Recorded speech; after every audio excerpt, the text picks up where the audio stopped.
Donc, bienvenue à tous. On va procéder à l'appel habituel. Donc, Claudine Landais est absente. Elle m'a donné procuration. Audrey Tardieu est présente. Stéphanie Martin-Recure est absente. Elle a donné procuration pour Audrey Tardieu. Catherine Pérez est présente. Vincent Gousset est présent. Vincent Garouste est présent. Claire Combat est là. Anne-Marie Abadi est présente. Michel Renaud a donné procuration à Cathy Pérez. François Bontemps devrait arriver. Sandrine Lafont a donné procuration à Claire Combat. Nathalie Marty a donné procuration à Stéphane Perron. René Carrière devrait arriver. Sabine Sauvage a donné procuration à Caroline Maison qui n'est pas là, qui devrait arriver. Nathalie Rainé est présent. Lionel Thiriot est absent. Céline Joule est présent. Christopher Perron est là. Robert Morandin est présent. Nicole Prader a donné procuration à Robert Morandin. Michel Dolton vient d'arriver. Je la remercie. Éric Charon est là, Monique Bélé est présente, et donc on a Caroline Desombres, Alain Bergonza a donné procuration à Vincent Garouste, et enfin Fanny Colon a donné procuration à Nathalie Raïne, et donc on salue François et Caroline qui viennent d'arriver.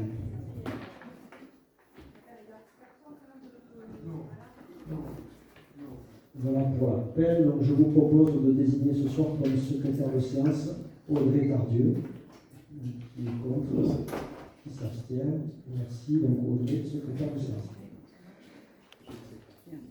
Donc désolé pour ce conseil municipal un petit peu tardif en juillet. On attendait l'avis de l'autorité environnementale sur la modification du PLU et on l'a reçu lundi.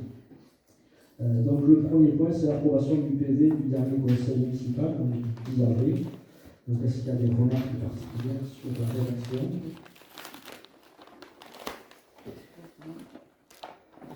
Pas de remarques. Par contre, j'ai eu des questions, mais les questions, ça sera traité en questions diverses à la fin du conseil. Donc je propose de voter sur ce PV. Donc, qui est contre? Qui s'abstient? Pour nous quatre. Oui. Parfait. Donc la première délibération sur le Sivonsage, donc sur la modification des statuts.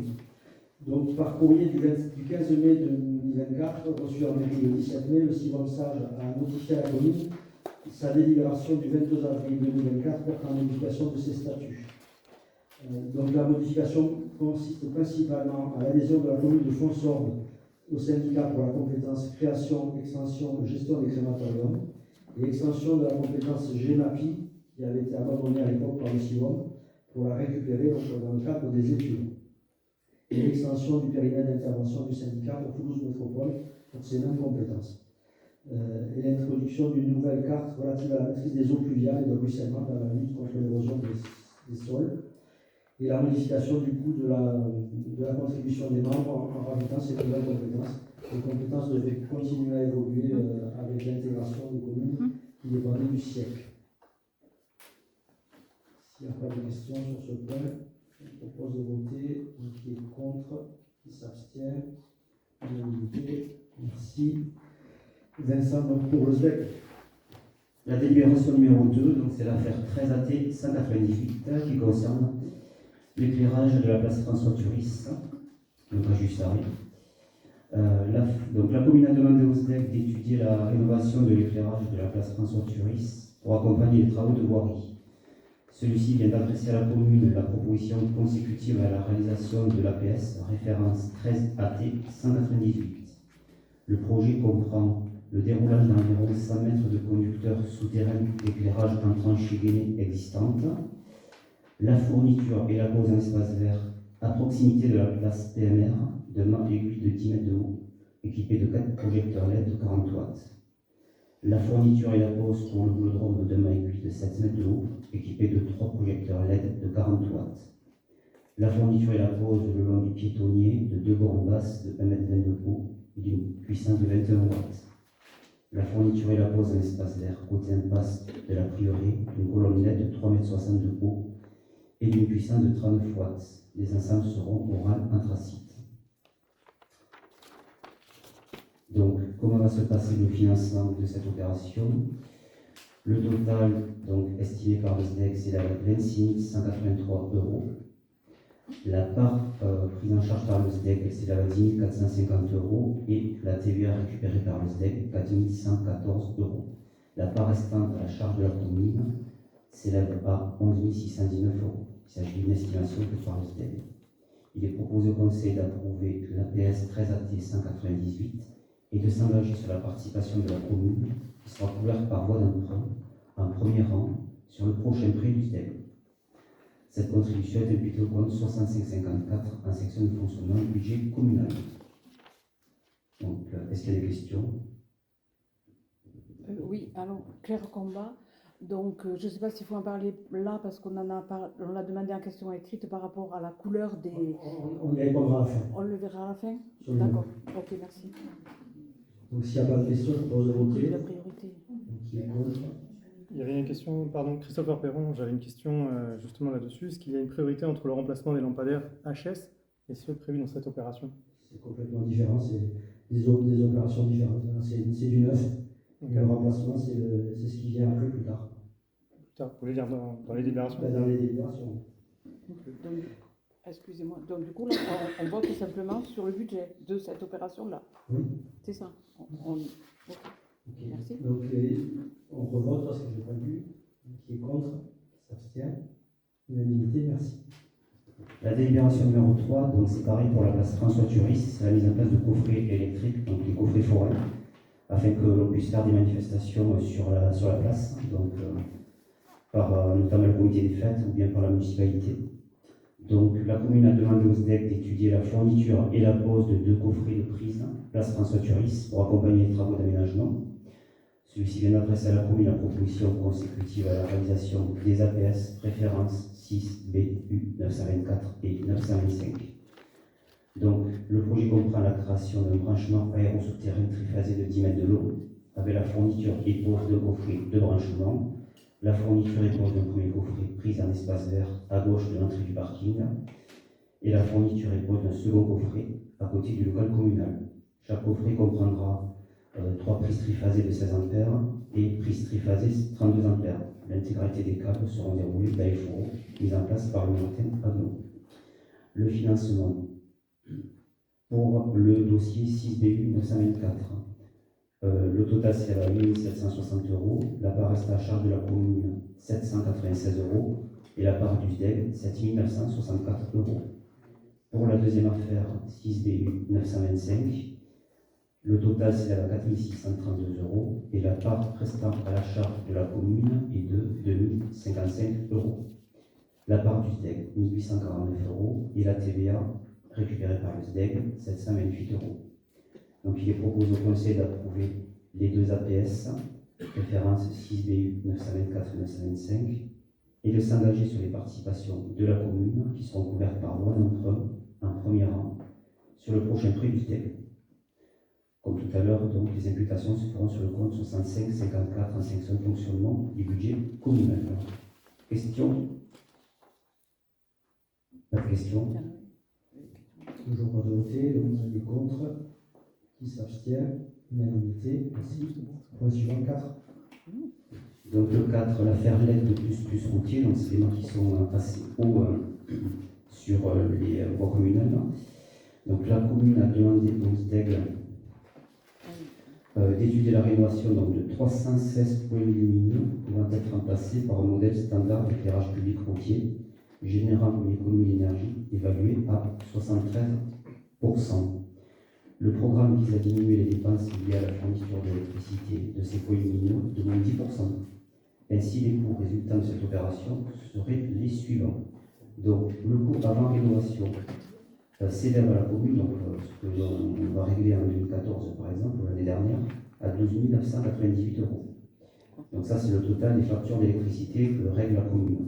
Et après la rénovation, le total des dépenses pour la commune sera 10% moins cher environ, d'après les estimations, soit 11 700 euros.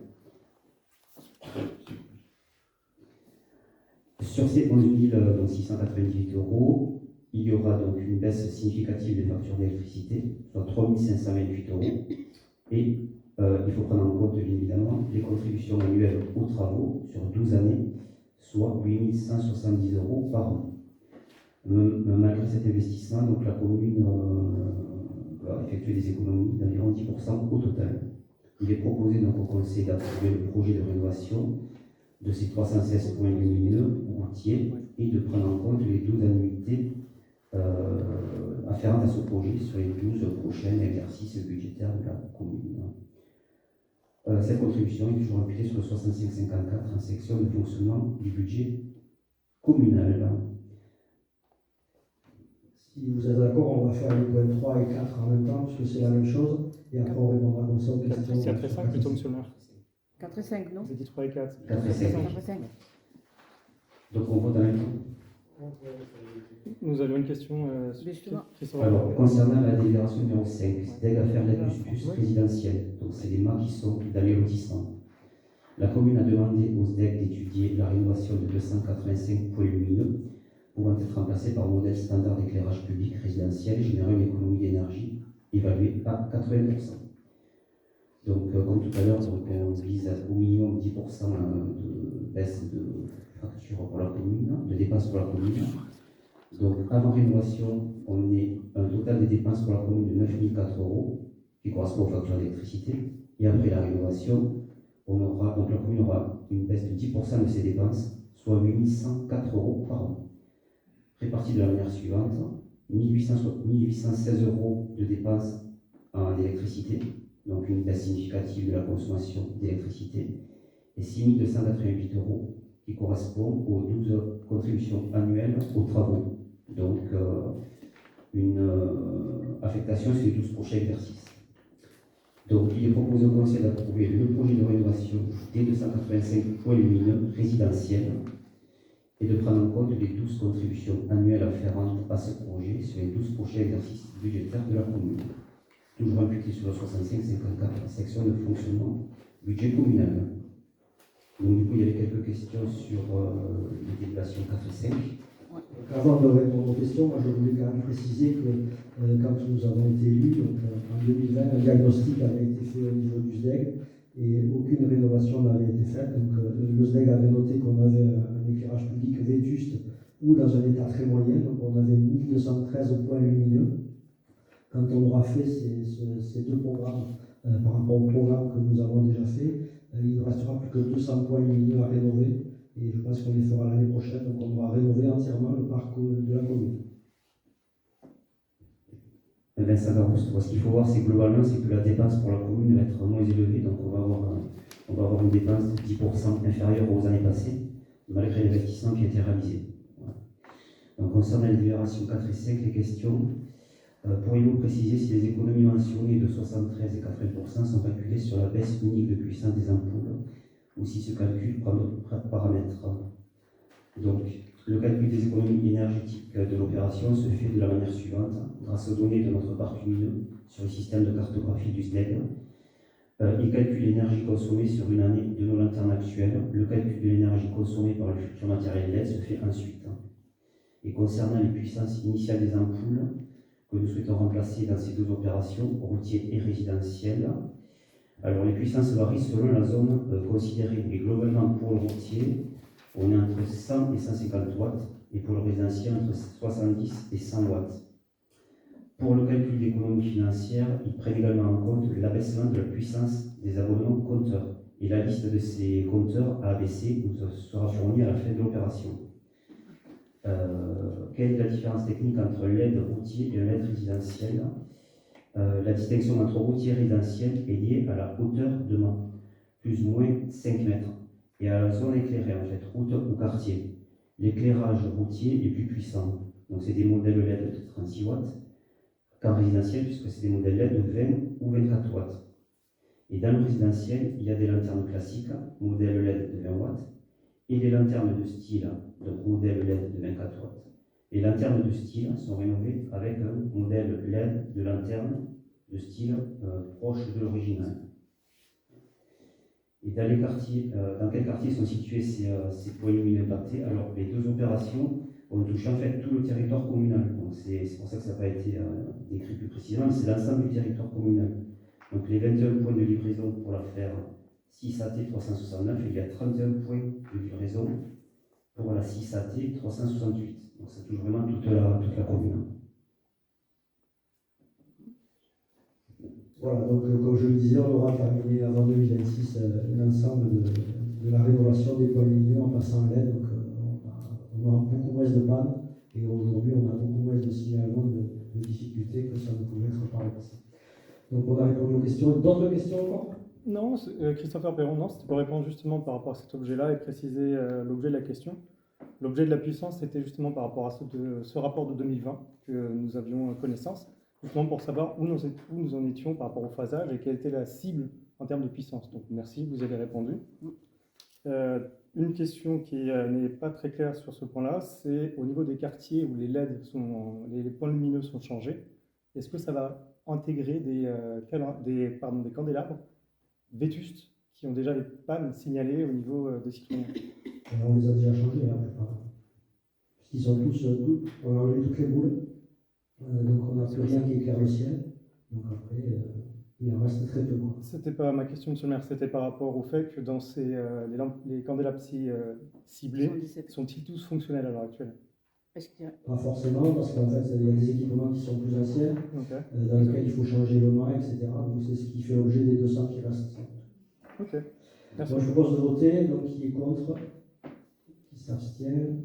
Merci. Donc le point 6 sur les subventions des associations.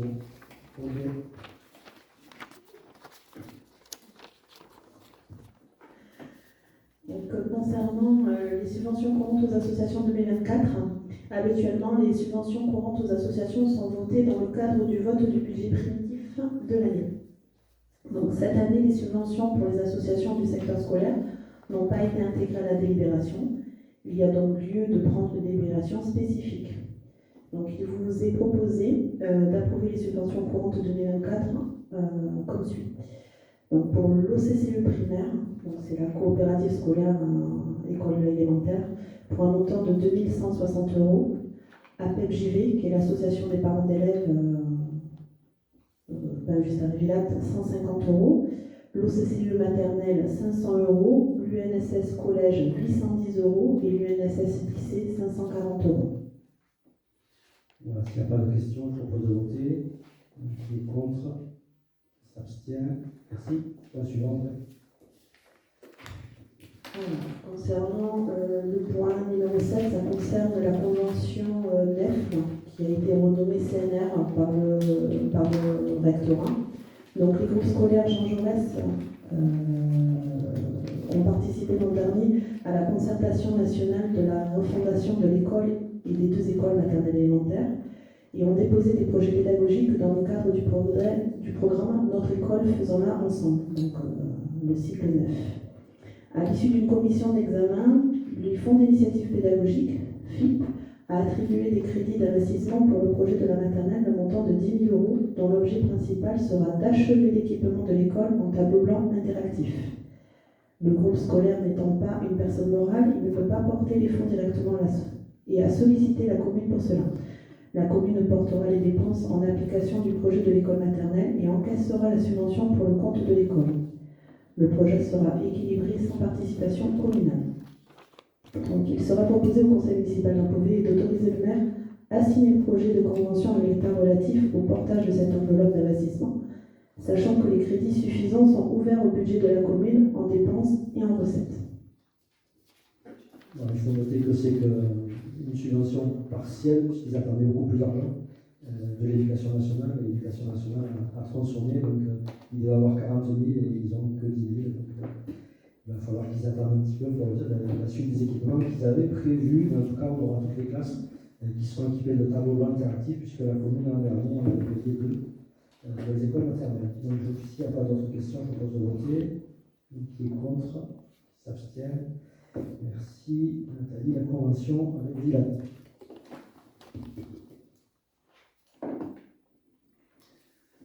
Donc, depuis plusieurs années, la commune de Villatte accepte d'augmenter son implication dans le financement du groupe scolaire Jean Jaurès, qui accueille les enfants de nos 2 communes.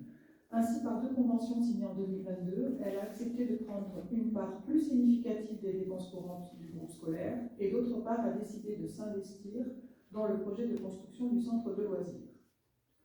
Il existe entre ces deux catégories des dépenses d'investissement plus courantes que les grands travaux, mais ne relevant pas des dépenses courantes, pour lesquelles les deux communes ont convenu de poursuivre la conclusion de conventions spécifiques. Donc, par courrier du 28 avril 2023, la commune de Bain-Just-Arrêt proposait d'établir a posteriori une convention pour le cofinancement des investissements intermédiaires 2023 du groupe scolaire Jean Jaurès, prévu au budget 2023. Donc, après le vote du compte administratif, un bilan des opérations a été fait et les opérations présentent les résultats suivants. Donc, changement de l'aire de jeu de l'école maternelle, 16 823,10 €. Équipement en tableau numérique de la maternelle, 7 497,60 €. Réhabilitation énergétique de Jean Jaurès 2, 31 698,38 €. Isolation végétale des façades de Jean Jaurès 2, 23 323,98 €. Et le passage en LED Jean Jaurès 1, 10 079,10 €. Donc après prise en compte des subventions reçues, la participation de la commune de Villac s'établit à 11 132,85 €. Donc le conseil municipal sera amené à approuver le projet de convention à conclure avec la commune de Villac. Il y a des questions sur ce point? Christopher Perron. Clarification de langage, si je me permets de dire ça comme ça. Il est marqué que par courrier du 28 avril 2023, la commune de Bain-Just-Arrêt proposait d'établir a posteriori une convention. Avez-vous une réponse favorable, du coup, en suivant de la commune de Villats? Oui, ça a été notifié. D'accord. Et l'autre... Ce que je voulais dire aussi sur le groupe scolaire, donc il y a beaucoup de travaux cette année également. Donc on est en train de changer les menuiseries de Jean Jaurès 2, qui vont avoir des menuiseries avec du double vitrage. Et on fait également toute la clôture depuis le tour de l'école maternelle jusqu'à l'école élémentaire. Donc les parents d'élèves avaient demandé depuis de nombreuses années que la clôture soit opaque pour éviter que les gens sur la rue voient les enfants et distribuer des bonbons ou autre. Donc ça sera fait d'ici le courant de l'été, plus le local de stockage pour la maternelle. Et la climatisation aussi dans l'entrée de l'école et maternelle. Oui.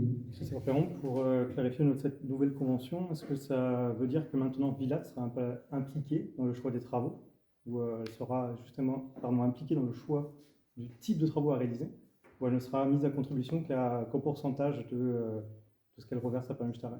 En général, on en parle ensemble, mais c'est nous qui avons la charge de la gestion de l'école. Donc il n'y a pas le choix, il n'y a pas le projet de faire un peu plus de réflexion intercommunale sur les choix globaux? C'est pas forcément leur demande non plus. Ok. C'est pas leur demande. C'est ça Ils que sont plutôt contents qu'on gère l'école. C'est quand même oui, non, mais beaucoup de soucis, par exemple sur les commissions de sécurité, j'y ai passé une journée. Donc, oui, non, mais là en l'occurrence, c'est sur une convention sur des aménagements intéressants pour les enfants. C'est un peu plus léger comme sujet, c'était pour ça que je vous posais la question. Ok. Donc, je propose de voter. Donc, Il y a 7 ou 8 ans, nous avons refusé un peu parce qu'ils voulaient que ce soit visible. Quand les parents d'élèves avaient posé cette question. Maintenant, ils l'autorisent. Alors, ce qui s'est passé entre-temps, c'est qu'il y a aussi Vigipirate. Oui, après ça change tout le temps. Oui, je suis d'accord. Entre Vigipirate et puis effectivement ce qui peut se passer avec les enfants, c'est plutôt problématique. Donc, c'est mieux. D'ailleurs, c'est pour ça qu'on a fait aussi le bâtiment des arrêts qui isole la cour. Et on est en train de démolir les anciens bâtiments. Et après, il y aura une clôture aussi qui rendra les enfants complètement invisibles depuis là. Donc, je vous propose de voter. Donc, qui est contre? Qui s'abstient? Merci. Le point suivant sur l'assiette de compensation correcte. En approbation de la révision libre de l'attribution de compensation d'investissement. Par délibération 2024-043, le Conseil communautaire s'est prononcé sur les attributions de compensation d'investissement des communes pour la prise en compte du bilan d'exécution de la compétence voirie au titre de l'année 2023. Nous concernant donc la rue Sainte-Barbe et de petites interventions, et sur le bilan prévisionnel d'exécution de la compétence voirie pour l'année 2024, rue Sainte-Barbe, place François Turiès, la chemin de la Garde, chemin des Espérances et petites interventions, auquel a été appliqué un coefficient de 50%, soit pour notre commune, un montant de 171 639 €. Donc au total, l'ACI provisoire 2024 s'élève donc à 171 639 €. Donc, s'agissant d'une révision libre de l'ACI, celle-ci doit faire l'objet d'un vote au conseil municipal. Il sera donc proposé au conseil municipal d'approuver le montant d'ACI de 171 639 € pour 2024. Les crédits nécessaires sont inscrits au budget 2024. Donc, il y avait une question. Avez-vous reçu la question? Donc, dans le budget, donc votre question était dans le budget prévisionnel 2024, voté au conseil municipal du 10 avril 2024, il est prévu 700 000 € de travaux de voirie. La délibération 9 proposée aujourd'hui en conseil municipal concerne une ACI provisoire numéro 1 de 171 639 € à réduire sur divers travaux de 2023, 87 045 € et 50% des travaux à ce jour engagés pour 2024, 84 594 €, d'après la délibération du conseil communautaire. Merci de nous communiquer le détail des travaux avec les charges et recettes correspondant à cette ACI, nous permettant de comprendre ce montant et en particulier le détail du coût global, charges et recettes incluses, des travaux réalisés par la piste cyclable chemin de la Gare. Donc la délibération du conseil communautaire du 9 avril 2024 représente simplement un appel de fonds prévisionnel établi sur le budget prévisionnel de la voirie 2024. Donc un ajustement sera fait au mois d'octobre, comme chaque année, et celui-ci risque de coïncider avec une nouvelle modification par le Murtin-Alco du mode de financement de la compétence voirie. Les travaux de la piste cyclable du chemin de la Gare sont en cours, les paiements sont en cours, les subventions éventuelles ne sont pas encaissées et il n'est donc pas encore possible de faire un bilan financier de cette opération. Sur la question suivante, nous comprenons qu'à ce jour, il reste 528 631 € disponibles pour des futurs travaux. Quels sont les travaux prévus dans cette enveloppe restante? Donc non, il ne reste pas d'enveloppe financière disponible. La commune a programmé des travaux qui auront lieu une seconde partie de l'année, et notamment le parking de l'avenue Carrière, les trottoirs de l'avenue des Espérances et la poursuite des opérations d'entretien. Donc, comme indiqué plus haut, un point sera fait en octobre et la commune versera le complément d'ACI au Murtin-Alco en fin d'année. Il y a d'autres questions? Christopher Perron, merci pour ces explications. Ça vient au complément de l'information qu'on n'a pas eue au niveau comptabilité. J'ai une question notamment au niveau des ACI. Comme tu l'as bien précisé, on a un appel de fonds maintenant qui se fait autour d'avril, le premier semestre. Ça, c'est la première ACI provisoire. Il y a le solde des opérations qui seront terminées, si je comprends bien, comme tu dis, en septembre-octobre. Est-ce que ma compréhension est bonne sur ce sujet-là? Toute opération finie déclenchera une ACI. Ça n'est pas forcément fini, mais il y en a qui seront facturés. Parce que des facturations pourront continuer après octobre. Et ça sera un reste à réaliser en ça sera sur la CI l'année prochaine. Sur l'année 2025. En fait, on ne fait pas de reste à réaliser sur la CI l'année prochaine. Pareil, on a en 2025. On paiera les travaux de 2024. Okay. Entre octobre et qui seront arrivés entre les dépenses qui seront arrivées entre octobre et donc décembre. la somme que nous avions pris au départ de 700 000 €, en théorie, s'arrête toute facture arrivant jusqu'au 31/12 de cette année. Non, jusqu'en octobre. Octobre. Elle comprend les deux paiements, avril et octobre. Ok. Ok. Donc, je vous propose de voter. Excusez-moi, rue des Espérances, tu as dit que c'était les trottoirs? Non, Avenue des Espérances. On fait une piste cyclable, mais on en a déjà parlé. Pardon? On a le projet de piste cyclable, on va le faire avenue de la Gare. On a déjà parlé de ça. Je vous propose de voter, donc qui est contre? Qui s'abstient? Merci. Pour les garanties d'emprunt, donc c'est 3 délibérations identiques. Donc si vous en êtes d'accord, je vous propose de voter les 3 en même temps. Ça ne cache pas Nathalie d'expliquer les 3 délibérations, mais on votera une seule fois et on répondra aussi à la fameuse question qui est habituelle. Promologie, demande de garantie d'emprunt et OLV, demande de garantie d'emprunt. Donc, par courriel du 26 avril 2024, la société Promologis sollicite de la commune le transfert de la garantie partielle ou totale de 2 emprunts relatifs à des logements cédés par Promologis à l'opérateur national des ventes, ONV. Donc ces 2 emprunts portés sur la construction neuve et la réhabilitation de 38 logements situés 7 rue Sylvain d'Aurillac à Pas-Juste-Arrêt. Il sera donc proposé au conseil municipal d'une part de réitérer la garantie à hauteur de 50% pour le remboursement du prêt 525 27 94 consenti par la Caisse des dépôts et consignations à Promologis d'un montant initial de 487 000 € transféré intégralement au repreneur. accorder sa garantie à hauteur de 50% pour le remboursement de la fraction du prêt 137 32 99 consenti par la Caisse des dépôts et consignations à Promologis d'un montant initial de 3 322 251,08 € conservé par le cédant. Et d'autre part, accorder sa garantie à l'ONV à hauteur de 50% pour la fraction du prêt, toujours 137 32 99, consenti par la Caisse des dépôts et consignations à Promologis, d'un montant initial de 3 322 251,08 € transféré à l'ONV. On fait la 12. La 12.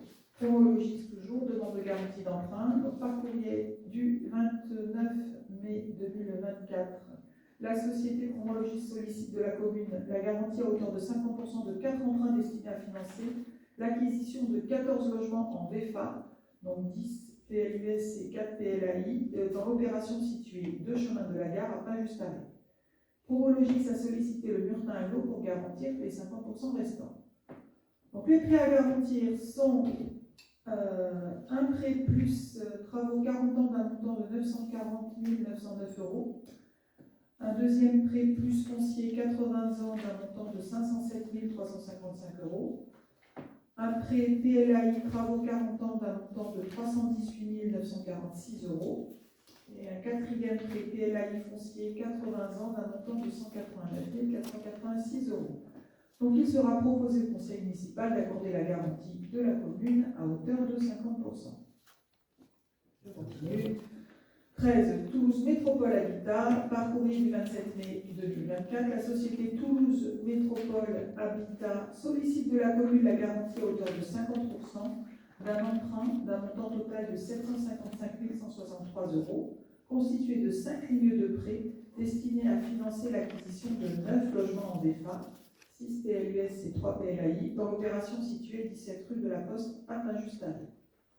Les prêts à garantir sont un prêt plus travaux 40 ans d'un montant de 242 046 €, un deuxième prêt plus foncier 80 ans d'un montant de 190 810 €, un prêt PLAI travaux 40 ans d'un montant de 91 606 €, un prêt PLAI foncier 80 ans d'un montant de 95 701 € et un prêt booster BEI long terme 40 ans d'un montant de 135 000 €. Donc il sera proposé au conseil municipal d'accorder la garantie de la commune à hauteur de 50%. Donc par rapport. Il y avait une question, avant de répondre à la question, je voulais juste dire que les bailleurs sociaux, sans les garanties de prêt des collectivités territoriales, ne construiraient rien. Donc heureusement qu'on est là pour garantir ces prêts, sinon ils n'auraient pas forcément des prêts de la Caisse des dépôts pour faire du logement social, et on en a bien besoin dans nos communes, puisqu'on est toujours en déficit. Donc, votre question était, le CM prévoit d'accorder 4 nouvelles garanties d'emprunt. Nous souhaitons connaître le montant cumulé de tous les emprunts actuellement garantis par la commune. Donc, notre réponse est que le montant total des emprunts garantis par la commune est arrêté chaque année au compte administratif. Et en cours d'année, il évolue en fonction de divers facteurs. Donc, les nouvelles garanties, les renégociations, les cessions. Notamment, comme on voit ici, au niveau du promoteur. Donc, au 31 décembre 2023, le montant total des emprunts garantis contractuellement était de 9 299 000 €. Le ratio de prudence fixe que la somme entre les annuités d'emprunt garantis et les annuités de la dette communale ne doit pas dépasser 50% des recettes réelles de fonctionnement. Donc, ce ratio s'établit actuellement, puisqu'on est à 11,44% de nos dépenses de fonctionnement, si on additionne donc à la fois les annuités de nos propres dettes et les annuités des emprunts garantis. D'accord. Christopher Perron, merci pour la réponse. Et je souhaite rebondir sur la remarque de Monsieur le maire. L'objectif n'était pas de voter contre ces délibérations, et nous sommes justement pour la création de logements et aider à ce que les logements puissent être faits sur la commune, et notamment dans le logement social. Pour éviter de répondre systématiquement à cette question, dorénavant, on mettra le ratio, comme ça vous n'aurez pas à reposer la question, parce que je pense que c'est la 7e ou 6e fois que vous la posez, cette question. Merci. Oui. Oui, parce qu'on trouve inquiétant de chaque On fois vous a rajouter répondu, des. on vous a répondu, pour la c'est pas- commune, on vous a répondu que c'était pas inquiétant. Comment? On vous répond que c'est pas inquiétant. parce Oui, qu'on d'accord, est vraiment sur ça par une rapport à bonne ça. réponse, mais Mais c'est on a bien. déjà répondu. Si chaque fois vous nous mettez le ratio, maintenant on c'est- connaît le calcul Le calcul de prudence. de prudence, voilà, merci. Donc voilà, on est, Ok. c'est bon. Ouais, c'est très bien. Donc Merci sur les beaucoup. points 10, 11, 12 et 13, donc, je vous propose de les voter ensemble sur ces garanties d'emprunt. Donc qui est contre? Qui s'abstient? Merci. Le point 14 sur l'abandon des recettes. Donc, l'abandon des recettes des droits des terrasses Covid 2022. Donc, par délibération du 8 août 2020, le conseil municipal a modifié le droit de place et institué une redevance pour les terrasses d'un montant de 50 € par mois à compter du 1er janvier 2021. Compte tenu de la fragilité économique du secteur des bars et restaurants, notamment au début de leur exploitation, la commune souhaite accorder la gratuité des terrasses pour les 12 premiers mois d'exploitation du commerce. Il sera donc proposé au conseil municipal de délibérer pour exonérer les bénéficiaires d'une autorisation de terrasse du paiement des droits pour les 12 premiers mois. Des remarques, des questions? On propose de voter. Qui est contre? Qui s'abstient? Merci. Donc, création de poste de titulaire pour les services techniques. Donc, comme vous le savez, on a embauché pas mal de monde avec des contrats contractuels en attendant de titulariser. Donc aujourd'hui, on doit créer un nouveau poste permanent supplémentaire, donc de quelqu'un qui a fait ses preuves et qui permettra à la personne d'être stagiaire de la fonction publique, qui donne pleinement satisfaction dans ses missions. Donc je vous propose de créer un nouveau poste d'adjoint technique. Contre? Qui s'abstient? Merci. Le point 5 sur la modification du PLU. Donc, délibération numéro 16, donc la modification simplifiée du PLU, donc sur la zone Malrivière, avenue de la Gare, avenue de Toulouse, pardon. Donc, par arrêté 2024-04 GP du 30 avril 2024, le maire a prescrit la modification simplifiée du PLU pour le secteur de Malrivière, dont les objectifs sont de permettre l'installation d'une gendarmerie et ses logements de fonction dans les conditions nécessaires au fonctionnement de ce type d'établissement et adapter le règlement écrit, notamment en termes de hauteur de clôture. Modifier, dans le respect des possibilités offertes dans le cadre d'une modification simplifiée, les dispositions réglementaires et les OAP applicables pour les zones AU. Corriger très ponctuellement des dispositions réglementaires applicables sur la zone.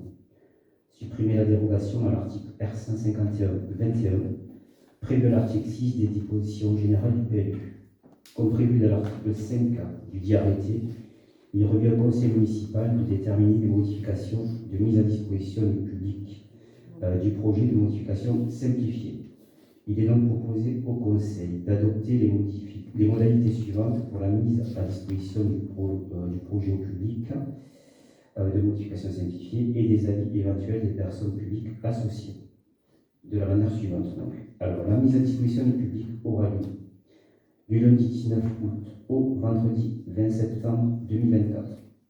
Le dossier papier sera mis à disposition du public à l'accueil de la mairie, aux jours et heures d'ouverture habituels, et sera mis à disposition sur le site internet de la commune. Une information sur cette mise à disposition sera faite au moins 8 jours avant son début, dans un journal d'annonce légale, sur le site internet de la commune, sur la pisciole, sur le panneau lumineux et par voie d'affiche à l'accueil de la commune. Les contributions pourront être remises sur un registre papier mis à disposition à l'accueil de la mairie, par mail sur l'adresse enquêtepublique@mairie-painjustarrêt.fr et par courrier postal. Il est également proposé au conseil municipal de se prononcer sur l'avis de l'autorité environnementale, MRAE, qui a rendu un avis conforme le 8 juillet 2024 et qui a été communiqué à la commune le 15 juillet 2024, sur l'absence de nécessité de réaliser une évaluation environnementale sur la procédure de modification simplifiée. Donc, il y avait quelques questions, donc je vous propose de les balayer. Nous n'avons pas reçu donc, le document recueillant l'avis MRAE. Donc, en effet, puisque, comme je l'ai dit, il a été émis le lundi 15 juillet, puisqu'on l'a reçu en mairie ce jour-là. Concernant les modifications de la zone AU au projet à l'OAP de Malrivière, ne concerne exclusivement que cette zone et non pas l'intégralité de la réglementation de la zone AU. Alors en effet, les modifications de l'OAP ne concernent que la zone de Marais-Rivière, excepté les dispositions relatives aux équipements publics, donc les clôtures et les implantations par rapport aux voiries qui s'appliquent à toute la zone AU. Dans l'OAP, un point mériterait d'être modifié, donc il est proposé. Il est nécessaire au global et particulièrement en zone AU de quantifier le nombre de places de parking en lien direct avec le nombre de praticiens en exercice, donc ça concerne la maison médicale, la future maison médicale, et pouvant exercer dans le bâtiment. L'actuel point de cadre est purement qualitatif et sujet à interprétation. Le cas de Pédenot démontre une faille dans la définition du PLU sur ce sujet. Et il serait dommage de ne pas en tirer une conclusion. Donc, en effet, le problème, donc Pédenot, c'est un problème, mais je tiens à préciser qu'il n'y a pas que Pédenot. Il y a plein d'endroits, bien juste arrêt, sur le même problème. Si on prend le cas des Tuileries, par exemple. Mais si ça concerne le cabinet médical, en effet. Mais Christopher Perron, c'est l'objectif justement, c'est que là, on va avoir un très bon cabinet médical. D'accord. Sur la question du stationnement, le règlement écrit n'a pas été modifié. Les obligations quantitatives restent identiques avant et après modification simplifiée. En l'occurrence, pour la maison de santé qui relève de la catégorie activité de service, où s'effectue l'accueil de clientèle fixe, l'article 2.4 fixe la règle suivante. Une place de stationnement pour 40 mètres carrés de surface de plancher, mais il s'avère qu'officiellement, dans le cadre du projet, il y aura sûrement plus de places que celle-là, une place pour 40 mètres carrés. Donc il y en aura beaucoup plus que la réglementation. La question sera, est-ce qu'elle est réaliste et Christopher Perron, est-ce que la densité sera réaliste par rapport à l'exécution en pratique? En tout cas, ils respecteront la règle. Après, c'est un projet privé, donc ils vont dimensionner par rapport à leur clientèle et leur patientèle. Tu parles de Pédenot, mais Pédenot, ce n'est pas une OAP, c'est un endroit privé, donc une maison privée qui a été transformée en cabinet médical. Là, c'est une OAP, donc dans l'OAP, il y a des règles qui sont précises. On vous a annoncé les règles, donc c'est une place pour 40 mètres carrés de surface de plancher. Donc en fonction de la surface, puisqu'on le permis n'est pas déposé, si on imagine que la maison de santé fasse 1500 mètres carrés, ça ferait environ 40 places, et ils iront au-delà de ces 40 places. Il y en aura déjà plus que ce qui est prévu dans l'OAP, donc c'est quand même positif. Merci de préciser ce qui change en pratique Merci de préciser ce que change en pratique la suppression de la dérogation annoncée dans le document fourni. Alors, concernant cette dérogation, elle permet d'instruire les autorisations d'urbanisme sur un projet global et non par lot, par lot en fait. À titre d'exemple, lorsqu'une emprise au sol est réglementée, elle s'applique à l'ensemble du projet, mais pas à chaque lot. Ce qui permet d'avoir des variations de la règle en interne au projet, mais l'objectif doit être respecté sur l'ensemble du projet, la globalité du projet. Cette disposition vise principalement à favoriser l'émergence du projet d'ensemble à plus large échelle qu'une seule unité foncière dans les secteurs où cela se justifie. Elle permet notamment de faciliter la construction de terrains enclavés ou de petite taille en offrant la possibilité d'appliquer des règles alternatives aux règles générales prévues au sein de la zone. Alors, concernant les places de parking supprimées sur la voie A, combien y en a-t-il? Combien de places de parking libres sur les voies A et B seront présentes après modification du PLU? Donc, le nombre de places de stationnement sur la voirie n'est pas défini au niveau de l'OAP, mais c'est au niveau du PLU. Il n'y a pas de suppression de places sur la voie A. C'est schématique, mais globalement, les places de parking sont toujours existantes. Il n'y en a pas en moins. Bien au contraire, on essaie de pousser pour qu'il y en ait encore plus. Parce qu'initialement, il n'y avait pas suffisamment. Christopher Perron, sur le plan qui a été fourni au niveau de l'étude, il est montré une voie avec deux parkings de part et d'autre. C'est schématique en fait le plan que vous avez dans l'OAP. En fait, c'est pas le plan c'est pas le plan de l'opération finale, c'est une projection. Mais en fait, au final, le nombre de places, il est dispatché sur le programme. Les deux de mémoire, le plan, il a été montré à la commission urbanisme et vous avez Sandrine Lafont qui aurait dû vous faire un compte rendu. Mais globalement, il n'y a pas de suppression de place, c'est juste le schéma qui est différent en effet, mais la projection des places, elle est vraiment identique, voire même il y aura même plus de place que dans le projet initial. Et je rebondis sur ce point, sur la remarque de Monsieur le maire, c'est au niveau du compte-rendu d'urbanisme, c'est pas visible. Donc ce qui serait intéressant, c'est de pouvoir fournir ce plan. Non, on ne fournira pas les plans, c'est des plans provisoires, ils ont été montrés en commission, on n'a pas envie que ces documents soient mis sur Internet ou autre. C'est des documents pour l'instant qui, tant que le permis n'est pas déposé, on les les diffuse pas. Est-ce que je peux terminer ma phrase, monsieur le maire? Bien sûr. L'objectif, on va consulter la population, on va les avertir, on va leur mettre des documents à disposition. La question que je vous ai posée, d'autres la poseront probablement. C'est deux temporalités différentes. D'abord, on a une OAP, après, on a un permis d'aménager, un permis de construire. Les permis d'aménager, les permis de construire, quand ils seront déposés, bien évidemment, ils sont consultables. Mais aujourd'hui, on délibère sur une OAP, ça n'a rien à voir avec un plan de réalisation. En fait, le seul schéma qui a été montré, c'est celui qui est la loi P. Le deuxième plan qui a été montré en commission, c'est le plan provisoire d'aménagement, mais il n'est pas consultable, il n'est pas définitif et il n'est pas, voilà, il est vraiment, il a été communiqué pour vraiment le montrer, mais donc, on ne peut pas le diffuser. Donc à l'heure actuelle, le message est il y a autant de places avant modification que maintenant, avec la modification On qui a n'a pas été supprimé de place. Il y a autant de places, oui. Ok. On parle, excusez-moi, Claire Combat, on parle bien de la voirie là, parce que sur le, Oui. c'est la voirie A, il y avait Et vous avez posé la question sur la voirie, donc on oui, revient sur la voirie. il y avait bien deux rangées de stationnement. Maintenant, il n'y en a plus qu'un sur la voirie A. C'est pour ça qu'on posait la question combien de places vont être supprimées. Ok. S'il n'y a pas d'autres questions, je propose de voter. C'est assez bizarre. Donc, qui est contre? Qui s'abstient? Excusez-moi, il y avait une question. On vient de voter maintenant. Non. La question, si on a voté.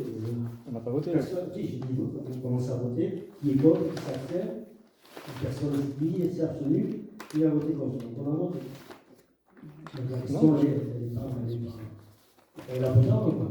Monsieur le maire, ça fait 50 minutes qu'on est en conseil municipal, 40 minutes. Oui. Je me permets de pouvoir poser la question. J'ai pas eu le temps de. J'étais en train de prendre des notes. On a voté. On y reviendra dans la question diverse. Sur le compte rendu des décisions, donc j'ai un certain nombre de décisions à rendre compte. Donc, une décision sur le contrat de maintenance des alarmes avec Securitas, une décision sur le lot 6 des menuiseries extérieures du marché des Alaïs, un avenant au marché des Alaïs avec la société GCM, une demande de subvention à l'Agence nationale du sport pour le street workout, une demande de subvention au département pour l'aire de jeu qui va être installée rue François Verdier, une demande portant sur le fonds vert sur la climatisation du hall de la maternelle, j'en ai parlé tout à l'heure, une subvention au fonds vert pour le passage de l'aide du gymnase du complexe sportif, une demande de subvention au département pour une menuiserie extérieure de Jean Jaurès 2, une décision pour attribution du marché de vidéoprotection à la société INEO. Donc les travaux de vidéoprotection vont commencer d'ici la fin du mois et normalement les caméras seront installées en novembre avec une utilisation à partir de décembre. Donc on a une quarantaine de points de surveillance qui seront installés. Décision portant renouvellement de la commune à l'association CUAMP. Le renouvellement de l'adhésion de la commune à la Société du patrimoine du Loretin, une décision sur l'attribution de marché extérieur pour Jean Jaurès 2, j'en ai parlé aussi, un contrat de prestation pour la modification simplifiée du PRI avec paysage, donc la société qui a fait l'OAP, une demande de subvention au département pour la ventilation et le stockage de la salle des fêtes, une convention d'honoraires d'avocat pour les baux commerciaux avec le cabinet Arche, une convention de vérification pour les installations sportives avec la société Prévenscope, une approbation de l'avenant au lot 1 électricité des Alaïs avec ALEC, et enfin une demande de subvention au CD31 pour la clôture de la maternelle, dont j'ai parlé tout à l'heure. Sur la purge du droit de préemption, vous avez une liste avec un certain nombre de ventes qui concernent essentiellement des maisons pour lesquelles il n'y a pas eu de préemption de la commune. Voilà, le conseil municipal en tant que tel est épuisé, donc je vais passer aux questions orales.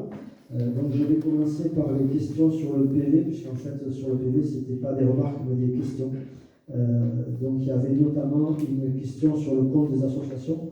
Sont-ils disponibles? Alors je pense que ce n'est pas le compte de toutes les associations, mais c'est le compte du comité des fêtes qui est demandé. Donc sur le compte des comités des fêtes, il a été remis à la commune récemment. Donc ce point sera traité en commission association et à la prochaine réunion de commission, les comptes seront présentés.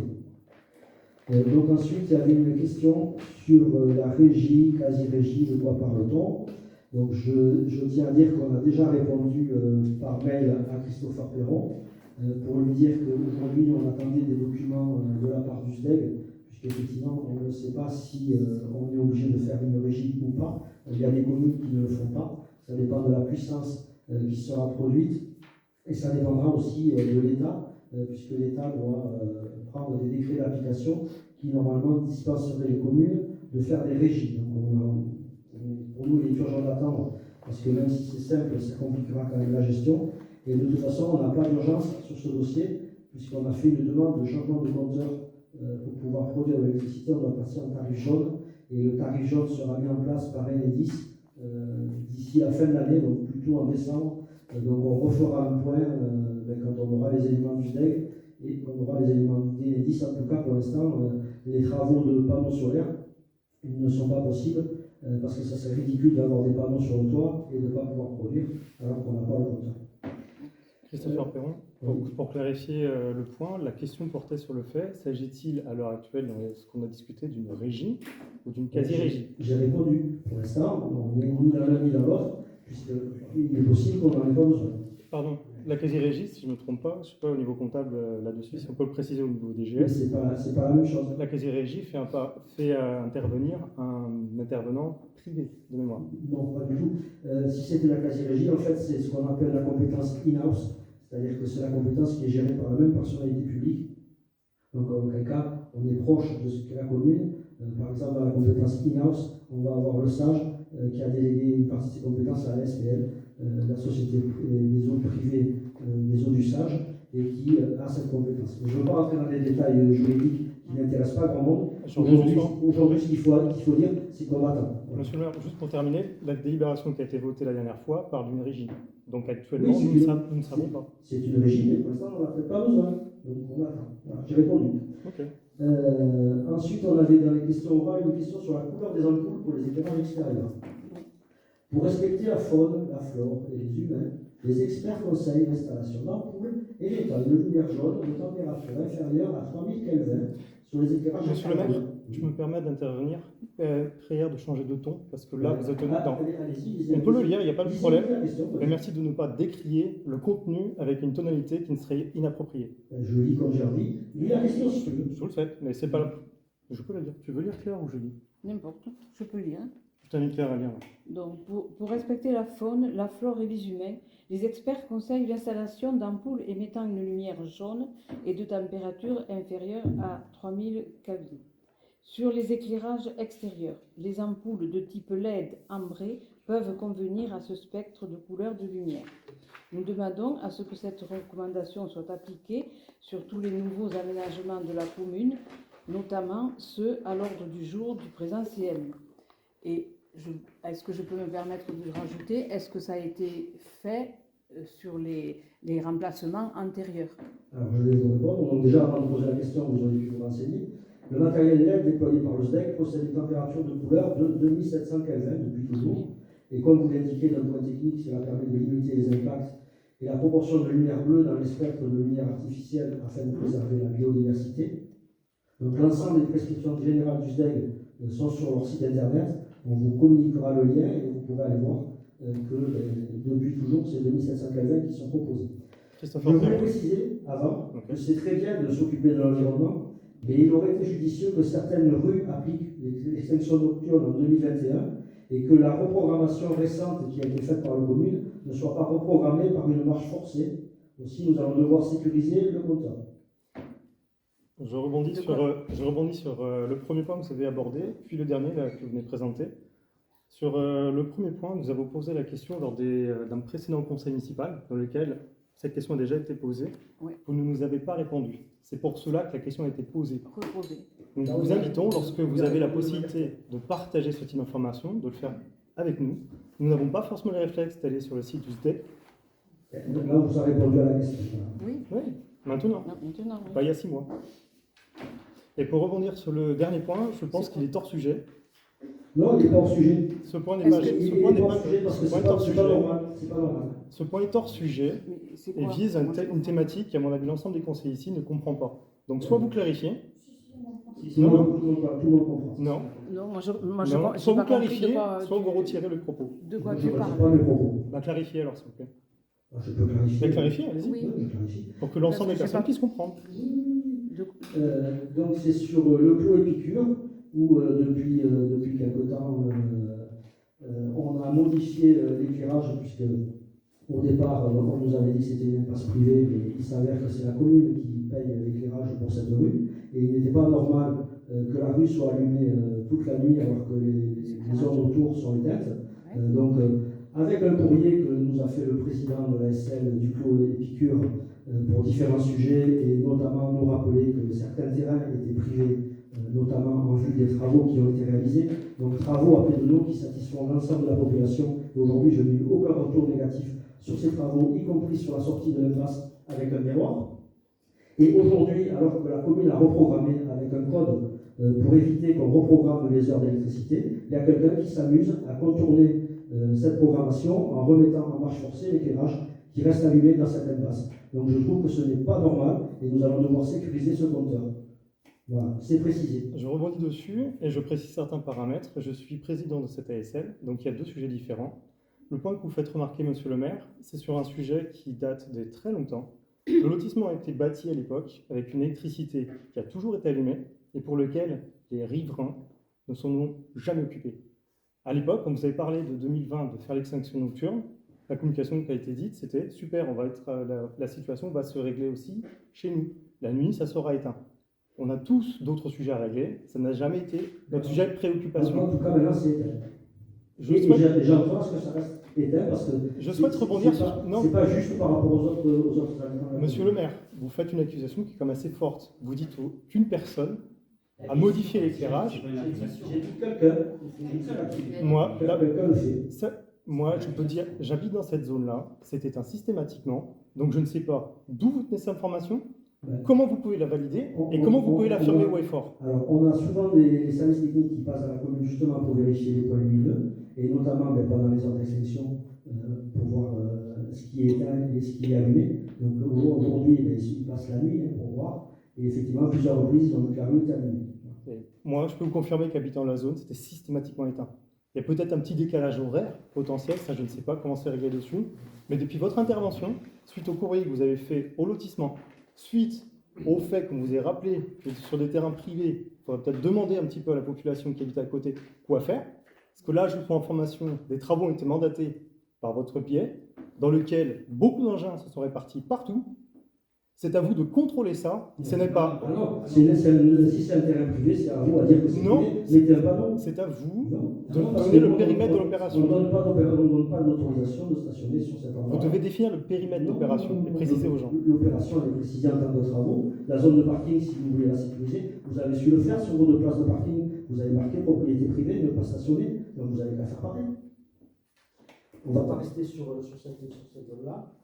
Donc on avait une autre question orale sur le terrain communal du Vignier. Donc la promesse de vente a été prolongée jusqu'en juillet 2024. Selon notre compréhension, il semblerait par ailleurs que le promoteur n'ait pas de terrain réservé pour l'opération immobilière, projeté ou presque. Qu'est-il prévu maintenant? Une prolongation du compromis d'une durée de 6 mois a été signée avec le promoteur, qui subit toujours, comme tous les autres promoteurs, la crise du marché immobilier. Et il n'est pas prévu pour la commune de renoncer à cette opération. Au pire, elle sera repoussée en 2025. Voilà, l'ordre du jour du conseil est épuisé. Donc, je n'ai plus qu'à vous souhaiter de bonnes vacances. Et le prochain conseil municipal sera sans doute fin septembre ou début octobre, en fonction de ce qu'on aura à délibérer comme des autres collectivités, notamment le SAGE ou le nouveau tableau qui nous oblige à tenir des dates précises. Merci à tous. Bonne vacances. Bonsoir.